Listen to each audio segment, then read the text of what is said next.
ایک لڑکی کہتی ہے، ہائی اسکول کے دنوں میں وقفے کے دوران میں اپنی کچھ دوستوں کے ساتھ بیٹھتی تھی، جہاں ہم سب اپنا ناشتہ ایک ساتھ کرتے تھے، بغیر یہ جانے کہ کون کیا لایا ہے۔ ہماری ایک ساتھی طالبہ جو بہت غریب تھی، کچھ کھانے کے لیے نہیں لاتی تھی۔ میں نے اسے اپنے ساتھ بیٹھنے پر قائل کیا تاکہ وہ ہماری طرح کھا سکے، اور یوں وہ بھی ہمارے ساتھ کھاتی رہی۔ یہ معمول کئی دنوں تک جاری رہا، یہاں تک کہ ہماری گریجویشن کے قریب ایک وقت آیا جب اس کے والد کا انتقال ہو گیا۔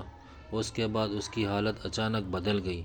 وہ بہتر کپڑے پہننے لگی، اس کے پاس پیسے اور سامان بھی زیادہ دکھائی دینے لگا۔ میں نے ایک دن اس کے قریب جا کر پوچھا، یہ سب کیسے ہوا؟ اس نے میرا ہاتھ پکڑ کر روتے ہوئے کہا، ہم اکثر بغیر کھانے کے سوتے تھے، اور میں اسکول آنے کے لیے اس لیے بے چین ہوتی تھی تاکہ تمہارے ساتھ کھانا کھا سکوں۔ میری ماں رات کے کھانے کی روٹی بچا کر صبح کے ناشتے کے لیے بھائیوں کے لیے رکھتی تھی، اور میں جلدی اسکول آ جاتی تھی تاکہ اپنا حصہ ان کے لیے چھوڑ دوں۔ اب جب میرے والد کا انتقال ہو گیا ہے تو لوگ ہمیں یتیم سمجھ کر مدد دے رہے ہیں۔ اس کی آنکھوں سے آنسو نکل رہے تھے، اور اس نے کہا، کاش میرے والد اپنی زندگی میں سیر ہو جاتے۔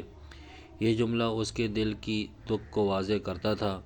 وہ مزید بولی، یعنی لوگوں کو ہماری ضرورت کا احساس میرے والد کے مرنے کے بعد ہوا۔ اس کے الفاظ اور آنسو آج بھی میرے دل میں گونجتے ہیں۔ یہ ایک تلخ حقیقت ہے کہ ہم اکثر ان لوگوں کی ضروریات کو نظر انداز کر دیتے ہیں جو اپنی خودداری کے باعث مدد مانگنے سے ہچکچاتے ہیں۔